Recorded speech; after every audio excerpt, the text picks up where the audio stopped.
Domingo tercero de Cuaresma.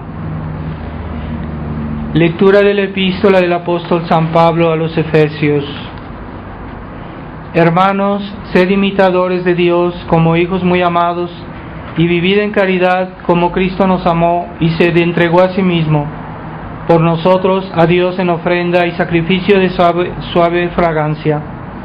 Mas la fornicación y toda carnalidad y la avaricia ni se nombre entre vosotros, cual conviene a santos, ni palabras torpes o vanas, ni chocarrerías impertinentes, sino más bien acciones de gracias, porque sabed y entended que ningún fornicario, ni deshonesto, ni avaro, que es por tanto como idólatra, heredará el reino de Cristo y de Dios. Nadie se engañe con vanas palabras, pues por tales vicios descargó la ira de Dios sobre los incrédulos. No tengáis pues parte alguna con ellos. Antes sí erais tinieblas, mas ahora sois luz en el Señor. Proceded cual hijos de la luz, y el fruto de la luz consiste en toda bondad, justicia y verdad. Continuación del Santo Evangelio según San Lucas. En aquel tiempo estaba Jesús lanzando un demonio que era mudo, y así que hubo echado el demonio, habló el mudo, y se maravillaron las turbas. Mas algunos de ellos dijeron: por arte de Belcebú, príncipe de los demonios, echa los demonios. Otros, para tentarle, le pedían algún prodigio en el cielo.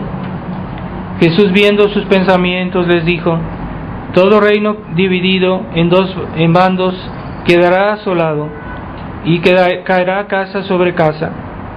Si pues Satanás está en lucha consigo mismo, ¿cómo se sostendrá su reino? Pues decís que yo lanzo los demonios por arte de Belcebú. Y si yo lanzo los demonios por arte de Belcebú, ¿por arte de quién lo lanzan vuestros hijos? Así que ellos serán vuestros jueces. Pero si con el dedo de Dios lanzo los demonios, sin duda ha llegado a vosotros el reino de Dios. Cuando un fuerte armado guarda su casa, seguro está cuanto posee.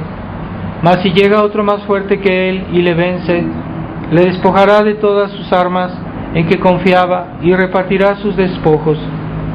El que no está conmigo está contra mí, y el que no coge conmigo desparrama. Cuando el espíritu inmundo sale de un hombre, anda por parajes áridos, buscando reposo, y no hallándolo dice: volveré a mi casa de donde salí. Llegando hállala barrida y adornada. Entonces va y toma consigo otros 7 demonios peores que él, y entrando moran allí. Y es el último estado del hombre peor que el primero. Y aconteció que, diciendo él esto, una mujer levantó la voz en medio del pueblo diciendo: dichoso el vientre que te llevó y los pechos que mamaste. Mas él dijo: más bien son dichosos los que escuchan la palabra de Dios y que la guardan.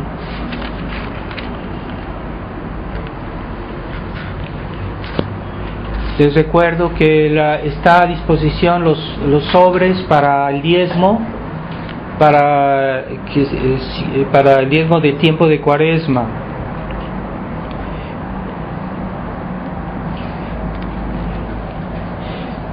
En el nombre del Padre, del Hijo y del Espíritu Santo. Amén. Ave María Purísima. Estimados hermanos, estamos avanzando en el tiempo de Cuaresma, ya estamos en el tercer domingo. Hay que prepararse bien para el día de Pascua, y mejor será hecha nuestra Cuaresma, mejor será más grandes las gracias que recibiremos el día de Pascua.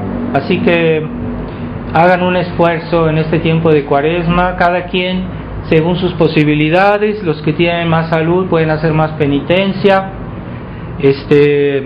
Estamos ya, varios tradicionalistas ya están volviendo a aconsejar la disciplina anterior, porque esta que se hizo con Pablo VI, que se disminuyó tanto que realmente es ridículo que nada más se hace 2 días de ayuno en Cuaresma y solo las abstinencias de los viernes.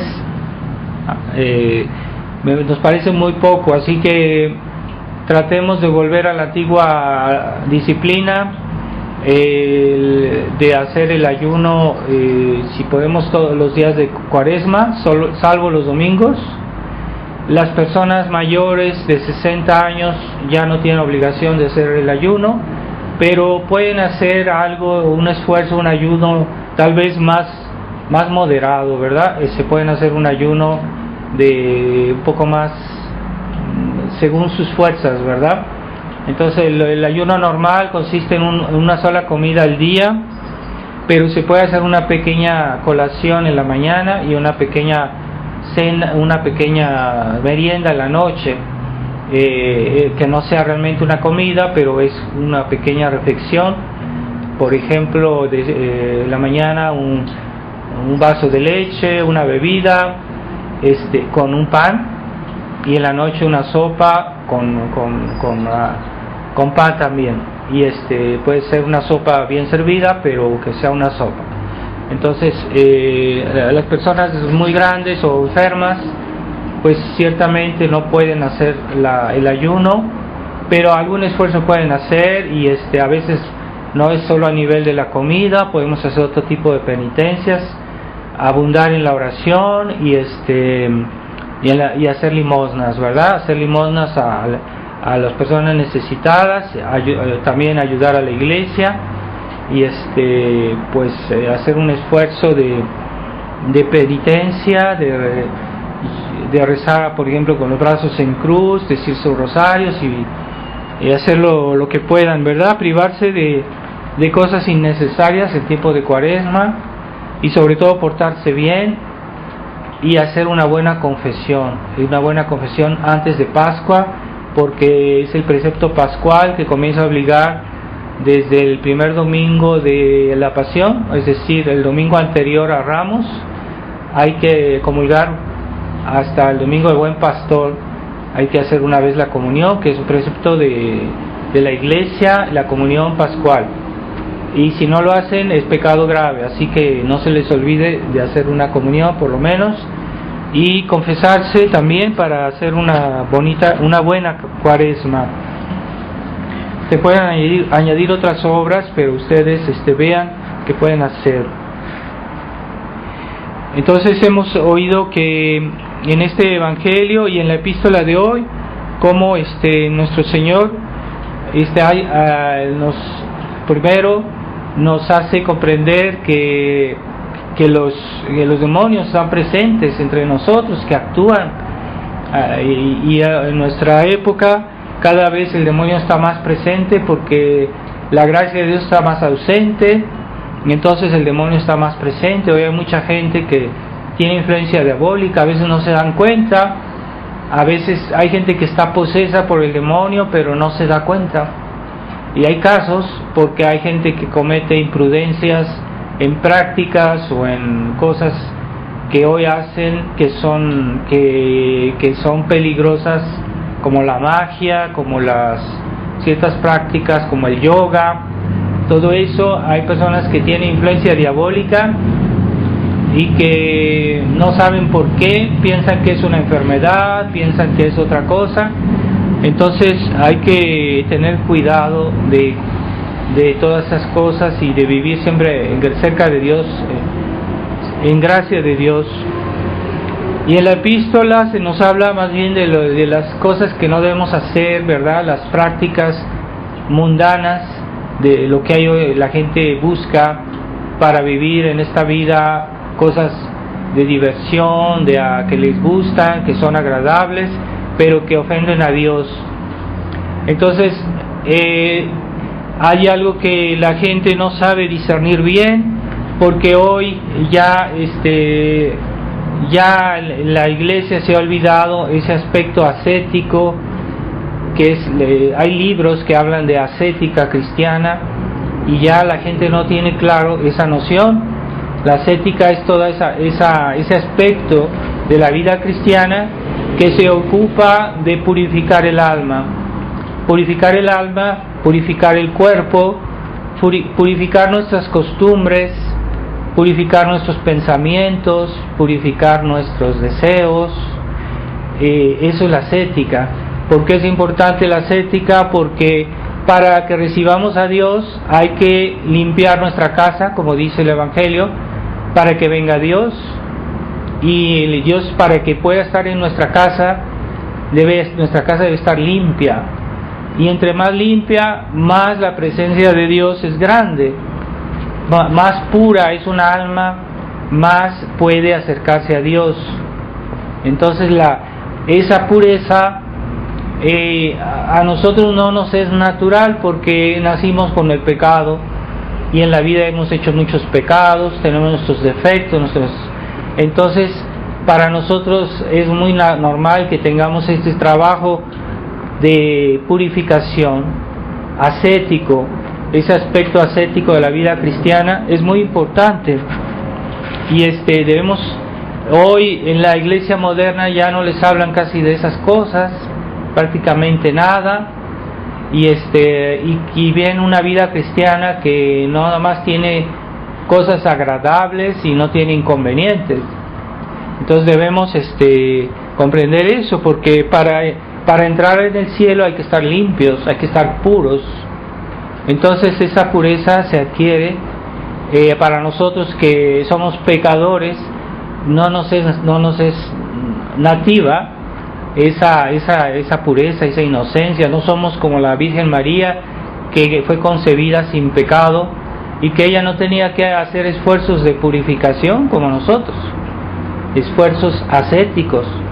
Entonces debemos comprender ese aspecto de la vida cristiana y no decir, es que yo soy bueno, yo no hago mal a nadie, yo no necesito, yo así como estoy casi me voy a ir al cielo derechito después de mi muerte. Todo eso es pura soberbia, puro orgullo pensar así. Todos tenemos pecados y hasta el más santo peca 7 veces al día, es lo que dice la Escritura. Hasta el más santo peca 7 veces al día. Así que nosotros tenemos muchos pecaditos que no vemos. A veces son imperfecciones, a veces son lentitudes, a veces son omisiones, a veces son simplemente negligencias, nuestra soberbia que nos ciega y que no nos deja ver nuestros defectos.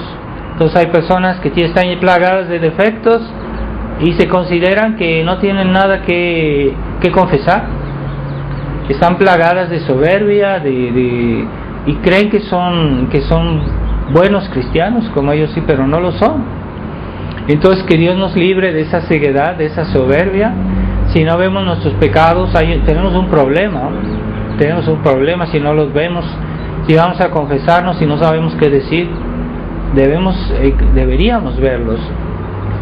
Entonces, algo que es muy importante en la vida cristiana es que hay varias cosas, hay varios espíritus que nos agitan y no sabemos quiénes son, o no sabemos dónde están.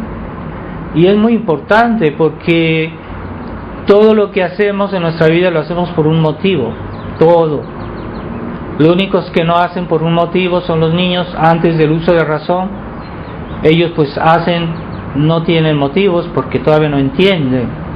Pero todas las personas que tenemos uso de razón, todo lo que hacemos lo hacemos por un motivo. Entonces los motivos nos los da,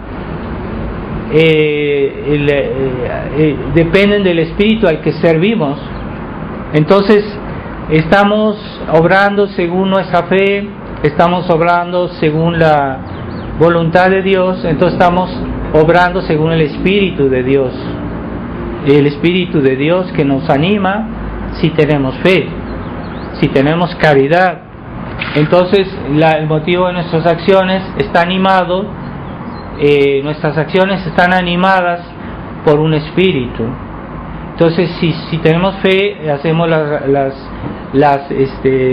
nuestras acciones por un espíritu de Dios. Eso es diferente.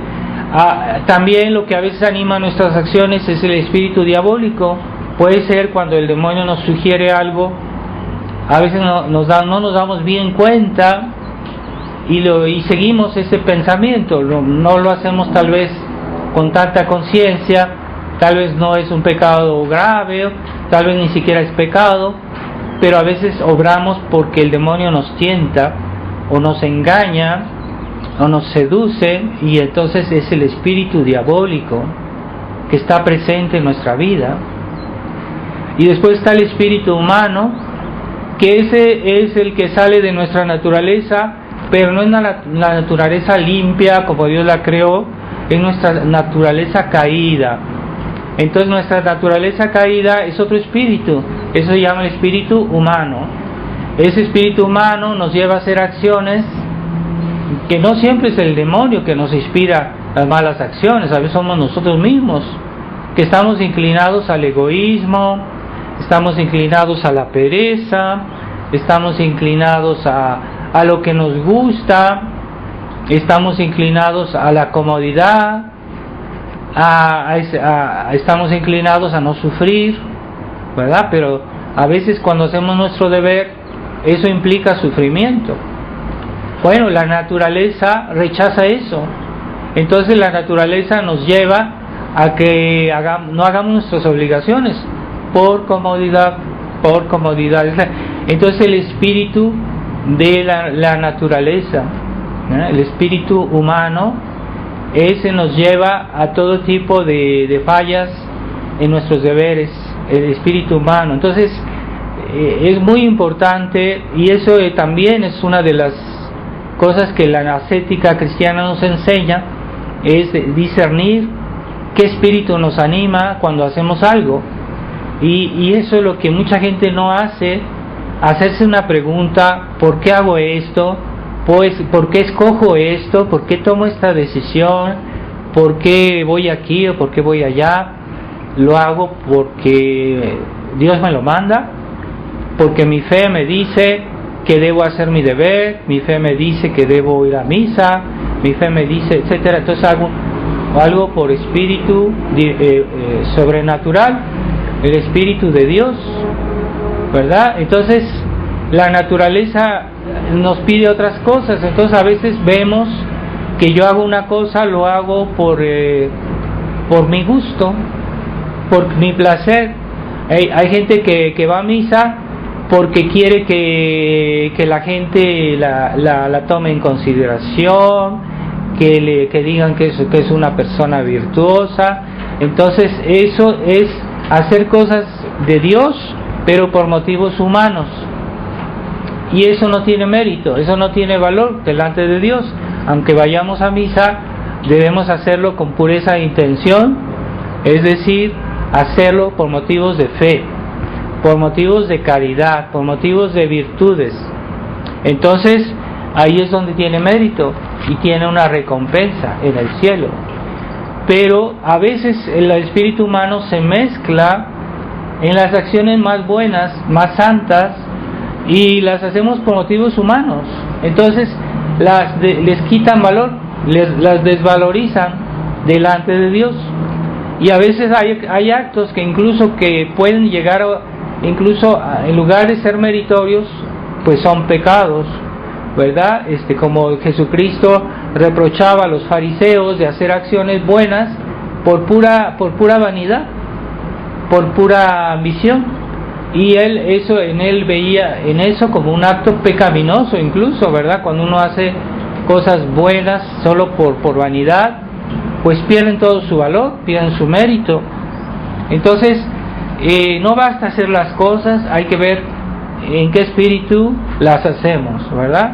Entonces y eso es una de las obras principales del examen de conciencia que hay que hacer siempre antes de ir a acostarse en la noche, hacer un examen de conciencia del día y hacer como una pequeño vilán de nuestras acciones del día y decir, bueno, este día yo hice esto, ¿por qué lo hice?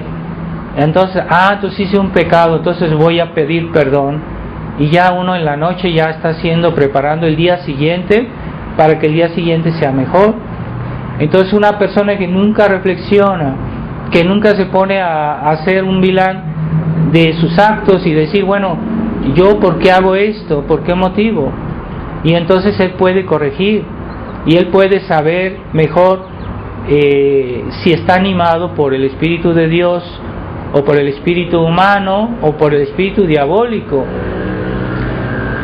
Entonces hoy es muy fácil dejarse llevar por el espíritu humano, porque ahorita ya en la sociedad no se toma en cuenta la fe, y entonces se hace todo por razones humanas, por conveniencias humanas, por comodidades humanas. Ese espíritu es lo mismo que el espíritu mundano, que hoy la gente vive por conveniencias humanas. Y cuando uno tiene ese espíritu mundano o ese espíritu humano, ya no ve el fin sobrenatural de todas las cosas. Todas las cosas tienen un fin sobrenatural, aunque fueran materiales.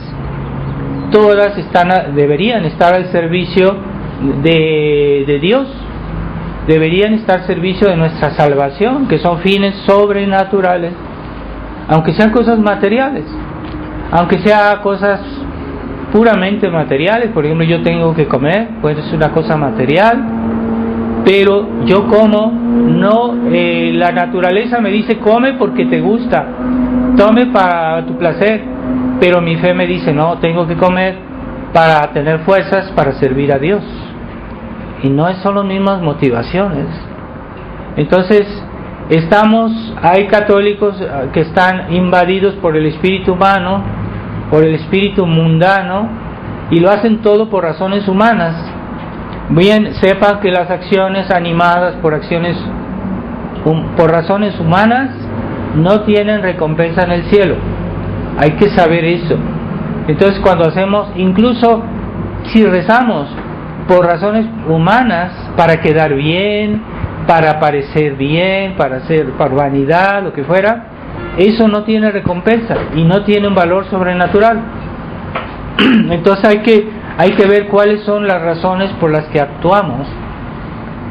Hay que poner claras nuestras ideas y purificar nuestras intenciones. Entonces, ¿por qué hago todo? Todo debería ser en nombre de Dios, todas nuestras acciones, incluso hasta dormir. Por eso siempre la Iglesia nos ha pedido que hagamos la oración de la noche para santificar el sueño, porque hay personas que a veces tienen pesadillas, o que el demonio aprovecha el sueño para crearles malestares, ¿verdad? O sueños feos, que son pesadillas, porque ellos no santifican el sueño, no rezan antes de acostarse. Entonces hay que santificar el sueño, o así como se santifica la comida, antes de comer se reza, se rezan las oraciones que están en nuestro catecismo. La Iglesia siempre nos ha recomendado esas cosas, ¿no? Y así como se santifica la comida, se santifica el día en la mañana, ofrecer el día a Dios. Todo eso ya adquiere otra visión, otra óptica, el hecho de ofrecer a Dios todas las acciones del día. Entonces no se hacen puramente por motivos humanos, es que yo como porque tengo hambre. No, se come para servir a Dios, se santifica la comida y para tener más fuerzas para hacer la voluntad de Dios. Ese es el fin de la comida principal.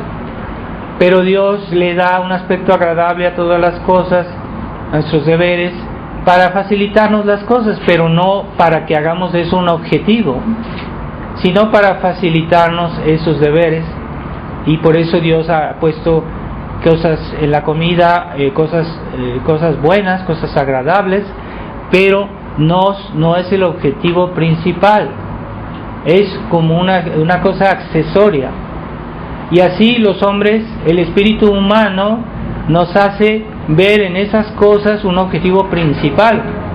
Entonces hay gente que hoy piensa solo en comer, que gasta mucho dinero en comida cara, que van a restaurantes todo el tiempo y que gastan demasiado dinero en cosas agradables. Pero aunque en sí no sean malas, lo que es malo es el exceso, o es el gasto exagerado, el desperdicio de dinero. entonces ahí hay algo malo, se vuelve malo. Entonces debemos tener esa visión que nos da el Espíritu de Dios de las cosas, y es un espíritu que excluye los otros espíritus. Si mi vida está invadida por el Espíritu de Dios, entonces vamos a excluir el espíritu humano, vamos a excluir el espíritu diabólico, ¿verdad? Que también el demonio se mezcla en todo, y a veces hay cosas que pensamos, que creemos que vienen de nosotros, pero en realidad no vienen de nosotros. El demonio nos da ideas, nos da sugerencias para que hagamos esto, para que omitamos aquello, y a veces podemos estar animados por el espíritu diabólico sin darnos cuenta, más o menos. A veces el odio, los rencores, las envidias, todos esos sentimientos negativos, a veces, no siempre, a veces vienen de nosotros, de nuestra propia maldad, pero a veces el demonio nos lo sugiere también. Entonces debemos estar atentos, porque no todos nuestros pensamientos vienen de nosotros, a veces vienen de fuera. A veces puede ser nuestro ángel de la guarda que nos da una sugestión, nos sugiere que hagamos la oración, pero nosotros decimos, no, ahorita no, después, mejor ahorita voy a hacer otra cosa que me agrada, que me gusta, y estoy siguiendo el espíritu humano, pues estoy buscando el placer. El placer no siempre es malo, pero el placer no es un objetivo en sí. Entonces hay que saber decir no, es que ahorita tengo que hacer mi deber, tengo otra cosa. Entonces primero la voluntad de Dios, y en la voluntad de Dios encuentro mi placer. Eso debería ser lo normal, primero que lo demás. Entonces ese es un trabajo constante de toda la vida. Hay personas que se encierran en un convento, que viven una vida de oración, de vigilancia. Es para que lleguen a un control más correcto de eso, de saber discernir en sí mismos lo que viene de Dios, y separar los espíritus, decir, bueno, yo me alejo del mundo, me dedico más a la oración, porque una persona que tiene vida de oración, no solo que reza, sino que tiene vida de oración, es una persona que el Espíritu de Dios está más vivo en ella, y esa persona tiene más sensibilidad, por decirlo así. Cuando le viene un sentimiento negativo, lo percibe, le molesta. ¿Por qué? Porque él ya está dado a Dios, ya está cerca de Dios, entonces siente una molestia cada vez que le viene una idea mala, está más alerta, es más capaz de discernir el bien del mal, el espíritu de Dios, del espíritu diabólico, o simplemente el espíritu humano. Una persona que tiene vida de oración le gusta el recogimiento y le molesta el ruido, le molesta la mala música, le molesta ciertas conversaciones, enseguida percibe que hay algo negativo y reacciona.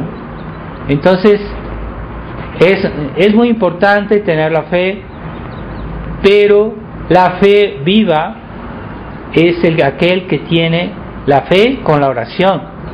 Entonces hay personas que son de la tradición que tienen la fe, e incluso ellos hablan de muchas cosas muy positivas, pero no tienen una fe viva, es que no rezan. Entonces son capaces de hablar de muchos temas, de la problemática del mundo moderno, de la crisis de la iglesia, pero no tienen una fe viva, es una fe muerta, porque no tienen vida de oración. Entonces pueden saber muchas cosas, pero cuando uno ve su vida, sus actos, ve que se portan mal, que hacen pecados, que se permiten mundanidades, se permiten pecaditos acá, o películas malas, o se permiten incluso pecados de impureza, porque no tienen vida de oración. Entonces no es suficiente tener las ideas claras. a nivel de lo que pasa en el mundo, porque uno eso puede leerlo en los libros, o que puede oír bonitos sermones, por ejemplo los sermones de Monseñor Lefebvre, algunas personas los conocen, los oyen, pero no es suficiente. Para que la fe esté bien formada, no basta saber, también hay que practicar lo que se vive, también hay que tener vida de oración, porque la oración nos da el sentido de la fe, porque no basta saber una cosa y no tener el sentido de esa, por ejemplo, enseñanza de Dios, de la iglesia. No basta saberla, a veces no tenemos el sentido. Así como los fariseos sabían la ley, a la letra se la sabían de memoria, pero Jesucristo les decía que no tenían el espíritu de la ley, porque eran unos fariseos. Entonces no tenían eso porque no tenían vida de oración. Nada más la letra, y la letra sin el espíritu mata. La letra sin el espíritu puede ser incluso ocasión de muerte espiritual, porque no es suficiente. Entonces tenemos que tener ciertamente una formación cristiana, conocer nuestra religión, pero hay que vivir esa religión con espíritu cristiano, y ese espíritu cristiano sin la vida de oración no existe, no es posible. Entonces cuando una persona no reza, por más que vaya a misa, incluso aunque rece, a veces si uno reza mal, si uno reza simplemente de una manera mecánica, sin tratar de estar cerca de Dios, e incluso ahí la oración no le ayuda. Por eso hay que rezar bien, no basta rezar, hay que rezar bien. Entonces si una persona que reza bien, se siente cerca de Dios. Es como cuando vamos a comulgar, después de comulgar nos sentimos mejor. Hay algo que pasa en nuestra alma, es la presencia de Dios, el Espíritu de Dios que se manifiesta en nuestra alma. Entonces, ¿por qué mucha gente ha dejado de ir a misa hoy en las iglesias modernas? Porque van a misa y no se sienten llenos, porque esas misas no les aportan gran cosa, y la gente lo siente, ¿verdad? Entonces hay muchas misas inválidas porque ya los sacerdotes no creen en la presencia real, o porque hay anomalías, o porque incluso no fueron bien ordenados y que sus sacramentos no valen. Entonces la gracia no pasa, y entonces hay personas que van a misa, pero el padre se comporta de una manera mundana, les habla de cosas mundanas, así como habla el Papa Francisco, que dice puras cosas que son puras razones humanas, y ya no se basan en la fe. Entonces eso no alimenta el espíritu sobrenatural, el espíritu de Dios en las almas. Entonces por eso mucha gente abandona las iglesias y ya no van a misa, se alejan de la práctica, porque cuando van a las misas modernas pues no sienten esa presencia del Espíritu de Dios, ¿verdad? Entonces por eso tenemos que acercarnos a la misa de siempre, a la misa tradicional, pero aún así no es suficiente. Hay que saber recibir esas gracias para que dé su fruto, esa comunión que hacemos en la misa, para que dé todo su fruto, ¿verdad? Entonces, cuando el espíritu humano invade demasiado nuestra vida cristiana, la esteriliza, la vuelve vana. Entonces podemos ser personas que van a misa todos los domingos, que dicen su rosario, pero tengamos cuidado que no nos dejemos invadir por el espíritu humano. Peor sería el espíritu diabólico, pero el espíritu humano ya de por sí nos esteriliza espiritualmente, nos hace perder el valor de nuestras acciones, nos hace perder mérito, y a veces incluso hace que nuestras acciones sean puramente farisaicas y que ofendan más a Dios. Hay cosas que pueden ser buenas acciones en sí, pero si se hace con un espíritu farisaico, pueden incluso, más que agradar a Dios, ser una ofensa a Dios, ¿verdad? Entonces tengamos cuidado. Por ejemplo, hay personas que rezan muy mal, pues solo por costumbre, que rezan rapidísimo el rosario, que a veces no se les entiende. Yo creo que Dios tampoco les entiende, van tan rápido y se comen las palabras y todavía no terminan la primera parte del Ave María y los otros ya comenzaron a responder, y todo eso son faltas de respeto, eso es ligereza, no hay respeto a la oración. Entonces hay oraciones que ofenden a Dios más que obtener gracias. Entonces rezamos, pues hagámoslo bien. Entonces hay un caso que cuenta San Alfonso, dice de un monje que rezaba en la iglesia sus oraciones, ¿verdad? Pero las rezaba tan mal, tan distraído, tan negligente, que el Cristo que estaba en el altar se despegó de la cruz y le dio una bofetada a este monje, y este monje murió a raíz de eso. O sea, su oración estaba mal hecha. Tengamos cuidado con las oraciones mal hechas. A veces es mejor no decir tantas oraciones, pero digámoslas bien, tomemos nuestro tiempo y no hagamos como esas personas que rezan de una manera realmente rapidísima, que dicen el rosario en 10 minutos o en 15 minutos y no se les entiende ni lo que dicen, ni ellos mismos lo entienden ni lo piensan, porque van de una manera que están atropellando la oración. Entonces, como les decía, hay personas que están diciendo la primera parte del Ave María y todavía no la terminan, y ya los otros ya comenzaron a decir la segunda parte, le cortan las palabras, esa oración no es agradable a Dios. Entonces, mejor rezar un poquito menos y hacerlo bien, con respeto y con amor y con fe, y esa oración adquiere valor. Y una oración bien hecha hace que Dios esté presente en nuestra vida, en nuestras almas.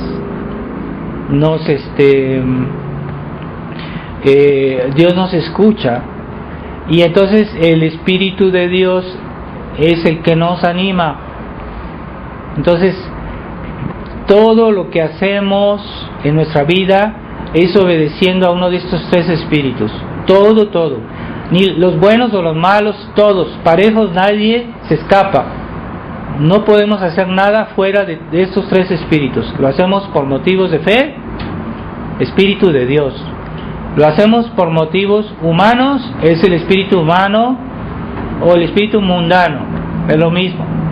Y después lo hacemos por motivos diabólicos, porque el demonio nos inspira esto, o nos inspira los deseos o sentimientos. Entonces siempre hacemos las cosas por uno de estos tres espíritus. Y entonces si no sabemos discernir, pues somos como un barco que va en todas direcciones, que no tiene rumbo. A veces hacemos por Dios, a veces hacemos por y no tenemos un rumbo fijo. Entonces mañana yo estoy en estado de gracia, en la tarde ya hice un pecado mortal, y en la noche otra vez pedí perdón. Son gente que no es estable. No es normal que una persona que es hijo de Dios sea intermitente.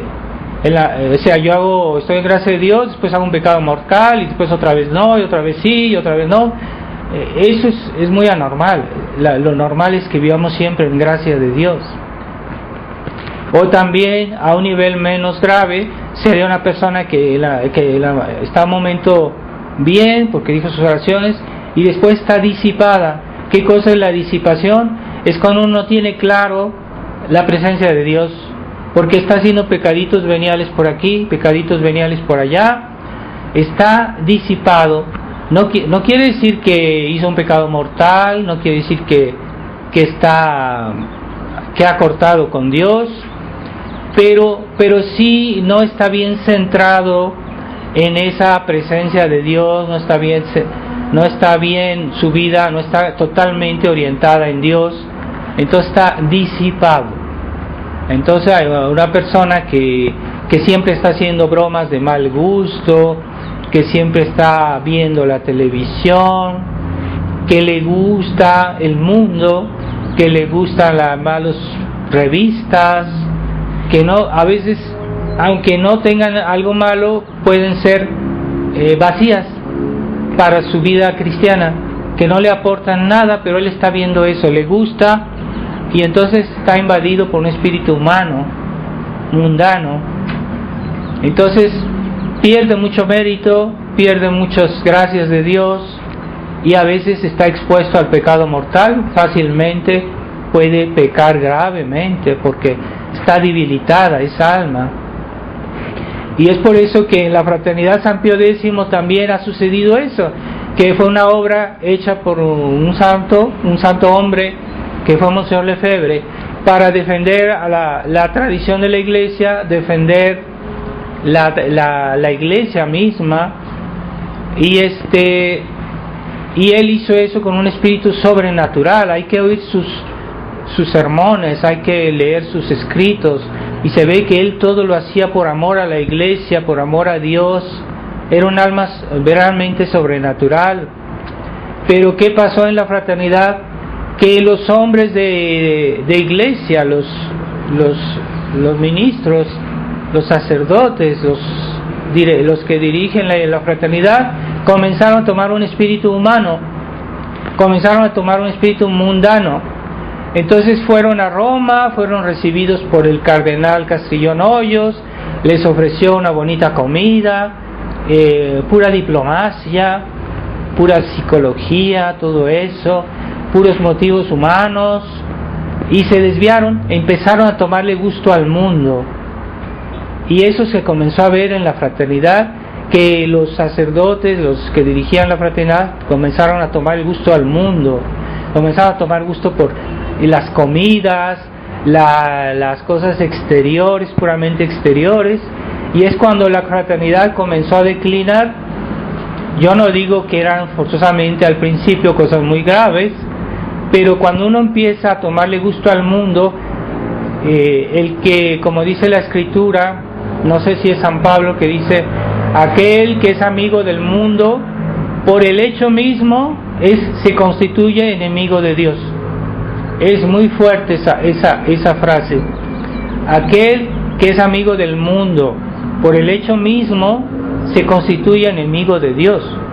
Cuidado, cuando nosotros comenzamos a pactizar con el mundo, a tomarle gusto a las fiestas, a la música, a todo eso, yo no digo que siempre es algo malo, pero hay que tener mucho cuidado, porque hay mucho de sabiduría del mundo en esas cosas. A veces estamos en el mundo, pero no somos del mundo. A veces tenemos que sociabilizar con muchas personas por caridad, pero no quiere decir que debemos ser como ellos y que debemos hacernos mundanos como ellos. Hay que tenerle paciencia a la gente que anda mal, pero no quiere decir que porque yo le tengo paciencia que debo participar a su manera de ver las cosas, a su manera de hacer, a su manera de reflexionar.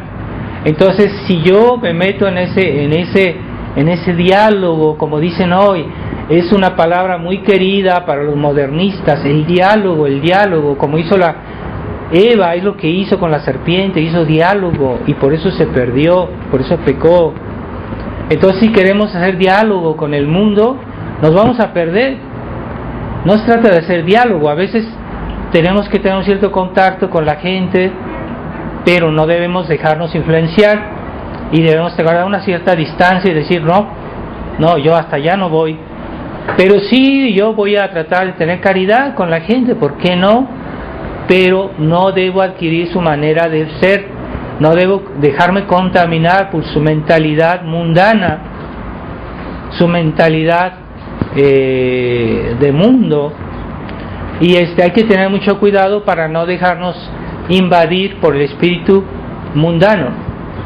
Entonces, en la fraternidad se comenzó a hacer cosas raras. Por ejemplo, querían hacer un apostolado que más parecía al apostolado que hacen las empresas para hacer dinero. Eso no son los métodos de la Iglesia Católica. La Iglesia Católica tiene su manera de hacer las cosas, no tiene por qué tomar el marketing del mundo moderno para convertir a las almas. Y si uno adopta eso, pues se pone en peligro, porque yo voy a hacerme del mundo.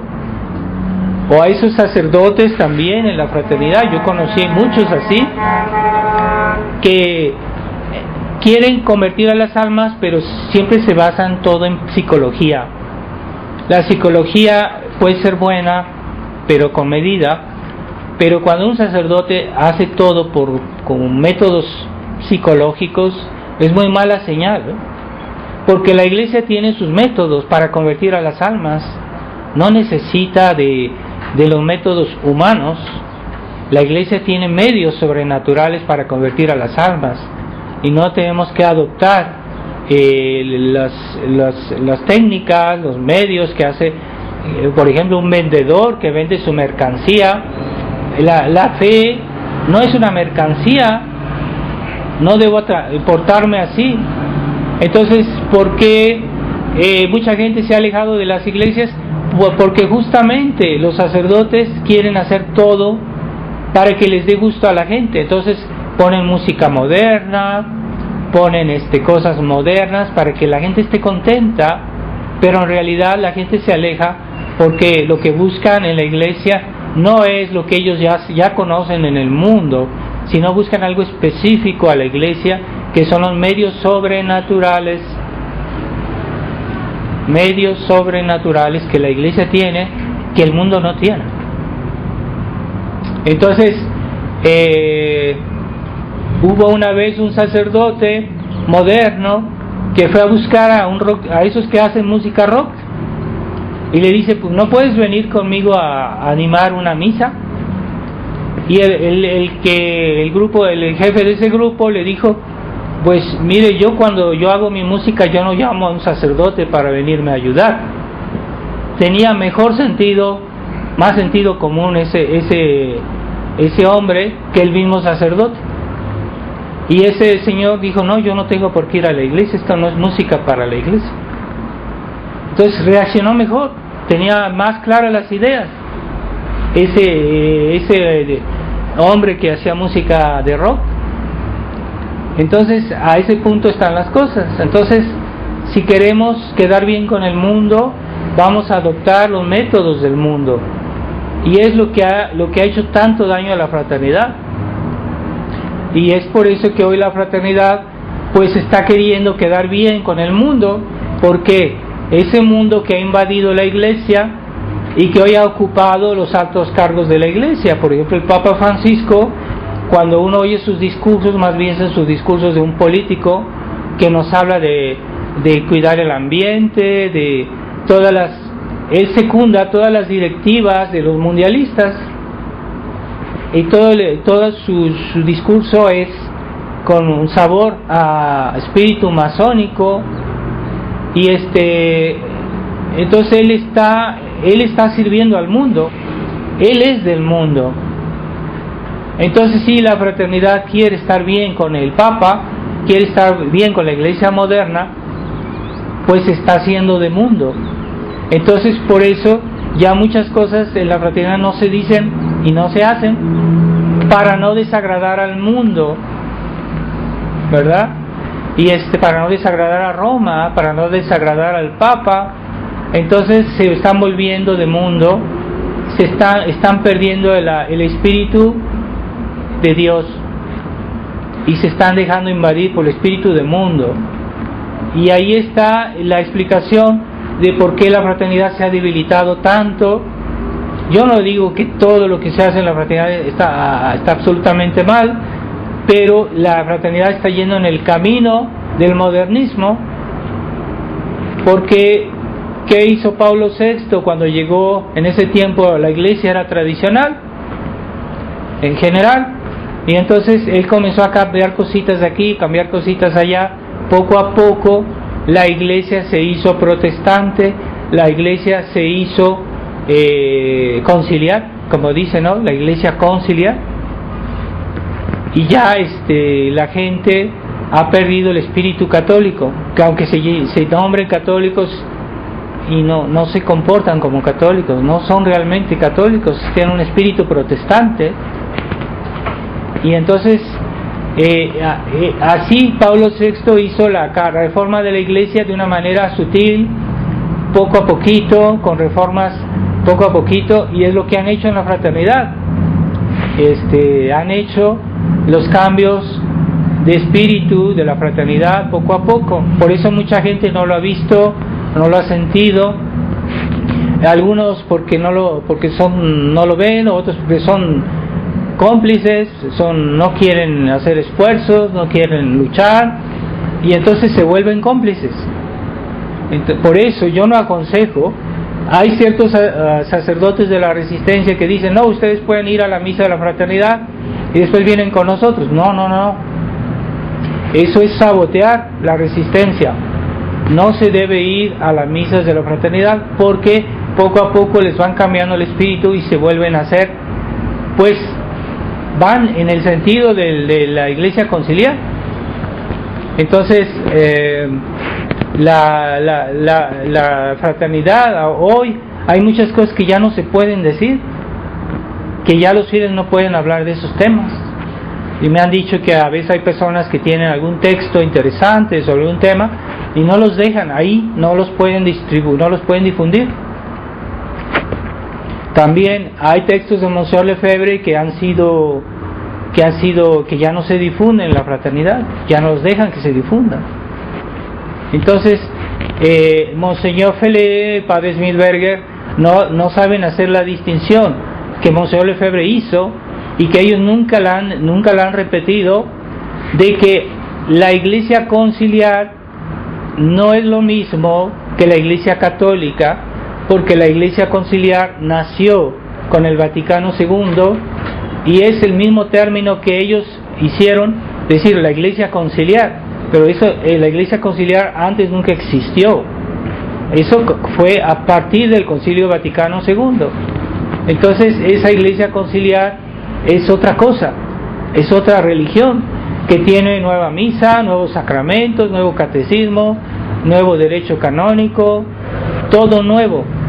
Es otra religión que está reemplazando la Real Iglesia tradicional, que la está eclipsando y cada día peor.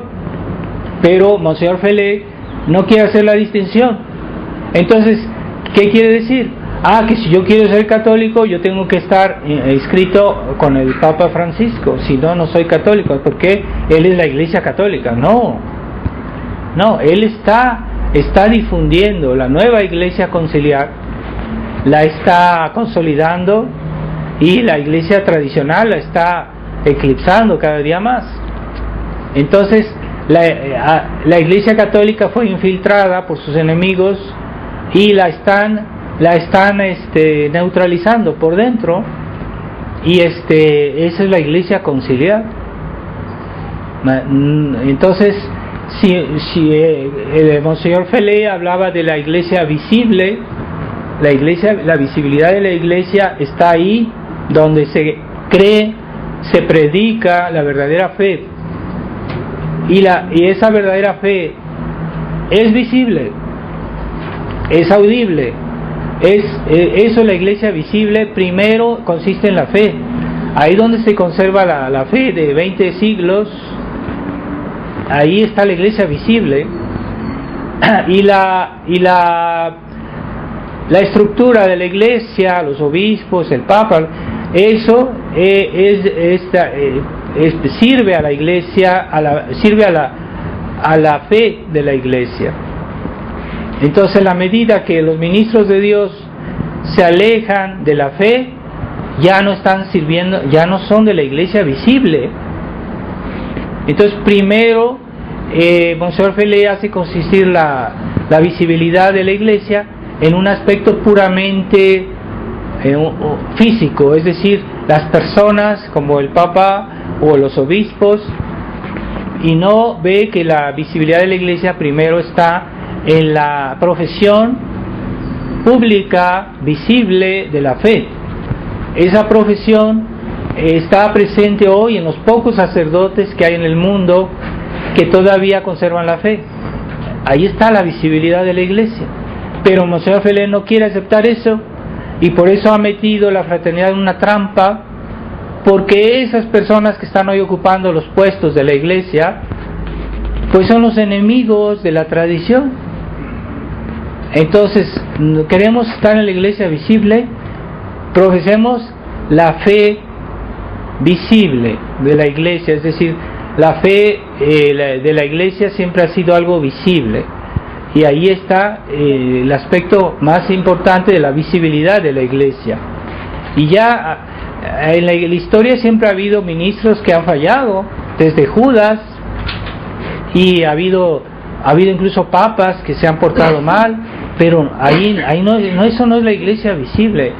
La iglesia visible es la fidelidad al testamento de Jesucristo, a su enseñanza, a su misa, y eso es visible. La iglesia no es una sociedad secreta. Entonces si ya nadie profesa la fe, la iglesia visible pues no está, ya no es visible. Pero siempre habrá sacerdotes, aunque sean pocos, que profesen la fe. Y entonces por eso ustedes o otras personas hacen grandes esfuerzos para ir a ver esos sacerdotes que todavía profesan la fe de la iglesia. Y eso es visible. Eso es la iglesia, es lo principal. Entonces, todos esos esfuerzos que hacen muchos católicos por conservar la tradición, o esos sacerdotes que luchan para conservar la fe, es muy importante para la iglesia, porque estamos conservando el legado de la iglesia, el testamento de la iglesia y la iglesia misma. Son los que representan a la iglesia actualmente. Ya no es el Papa ya no representa a la fe de la iglesia, pero aquellos que tienen una profesión total y que sí dicen las cosas, que no dicen la mitad de la verdad, que a veces hay unos sacerdotes que no quieren decir todo. Entonces, aquellos que profesan la integridad de la fe son los que están representando hoy la visibilidad de la iglesia. Entonces, no hay que engañarse. Es que porque aquel lugar esos sacerdotes tienen una bonita iglesia, o que tienen bonita música. No, lo que es formal, lo que es realmente la iglesia es la profesión pública de la fe, de toda la fe íntegra, no la fe parcial, modificada, alterada, corrompida, porque si el 95%, como decíamos señor Felé, es católico, pero el 5% no es católico, pues entonces nada es católico. En la verdad es así, o la verdad es 100% o ya no es ella. Entonces se necesita gente que profese, sacerdotes sobre todo, ministros de la iglesia. Por eso los fieles deben ayudar a los sacerdotes, sostenerlos, aquellos que profesan la integridad de la tradición, de la fe. A esos hay que ayudarlos, no a los sacerdotes exhibicionistas que les gusta que los elogien, que les echen flores. No, a los que realmente defienden la tradición y conservan la fe de la iglesia. Ese es el futuro de la iglesia. Que nos digan lo que nos digan, pero ese es el futuro de la iglesia. Es el futuro de la iglesia. De ahí saldrá la restauración. Y estamos representando a la iglesia, debemos estar muy orgullosos, aunque seamos pocos, aunque nos estemos despreciados, que nos señalen con el dedo. Es el futuro de la iglesia, aquellas personas que quieren la verdad 100%, y no dejarse alterar por la influencia del mundo, la presión que nos hace el mundo, que es una presión muy fuerte. Y hay pocas personas que resisten esta tentación del mundo. Es que yo no quiero quedar mal con mi párroco, yo no quiero quedar mal con mi familia, yo no quiero quedar mal con el Papa, yo no quiero quedar mal con la sociedad civil. Pero Jesús dijo, aquel que no ama, me ama menos que a su papá, o a su hermana, a su familia, no es digno de mí. Aquel que ama más a una persona, a su esposa, lo que fuera, la ama más que a mí, no es digno de mí.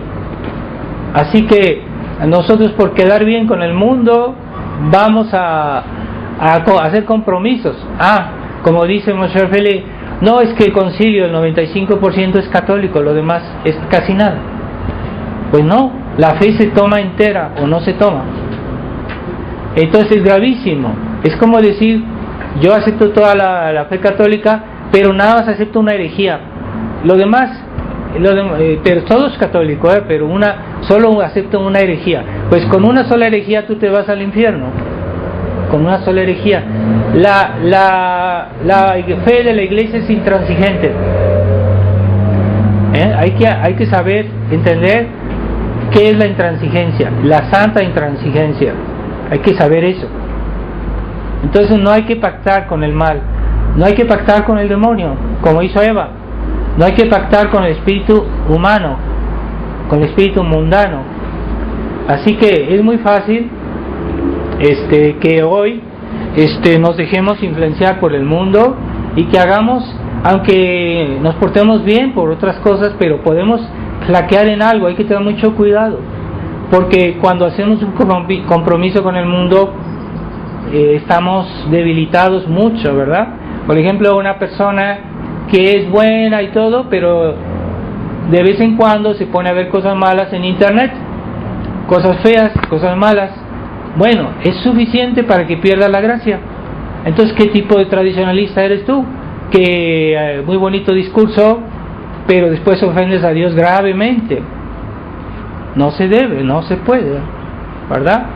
O yo he conocido tradicionalistas, yo no entiendo cómo una persona que defiende los más altos valores que hoy se pueden defender, las cosas más grandes, más importantes, y que al mismo tiempo son mentirosos, o son ladrones, o son mal hablados, o sea, dicen cosas injustas del prójimo, o que dicen cosas que no están bien, o que dicen cosas falsas de sacerdotes, cosas que son una difamación, y después van a misa y comulgan, y son, según ellos, buenos tradicionalistas. Yo he conocido casos así, de tradicionalistas que roban cosas, no roban cualquier cosa, cosas importantes roban, ya es pecado mortal, pero no les parece importante, entonces no tienen claras las ideas. Entonces, para ir al cielo, la iglesia que nos enseña, no se puede entrar con un solo pecado mortal, ni siquiera con un pecado venial. O sea, tal es la exigencia de Dios. Dios es intolerante, Dios es muy intolerante, Dios es muy perfeccionista, al punto que un solo pecado venial no puedes entrar al cielo. Tienes que purificarlo en el purgatorio, en el fuego terrible del purgatorio, hasta que quedes tan inocente como el día de tu bautismo, con un niño. ¿Cómo has visto un niño cómo es inocente, cómo es limpio después de su bautismo?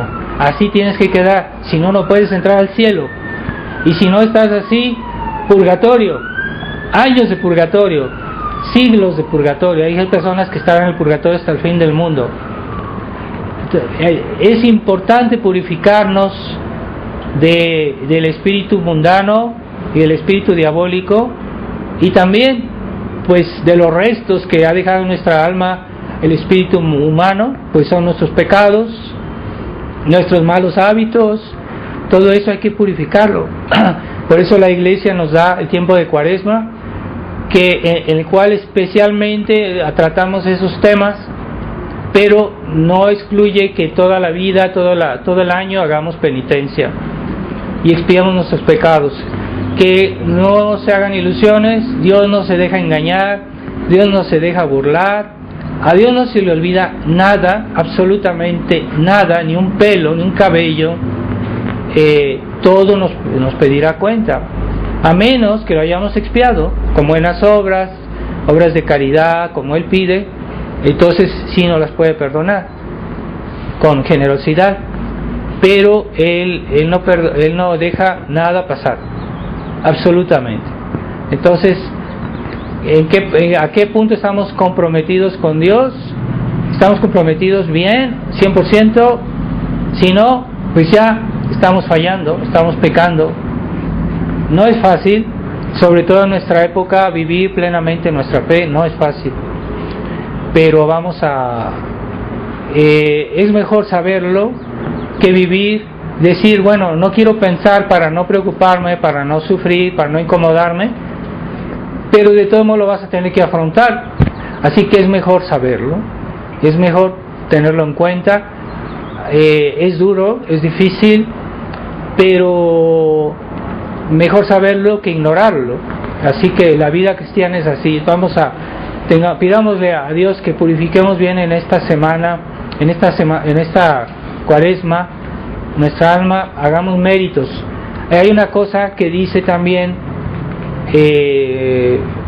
no sé, me parece que San Pablo dice: la caridad expía una multitud de pecados.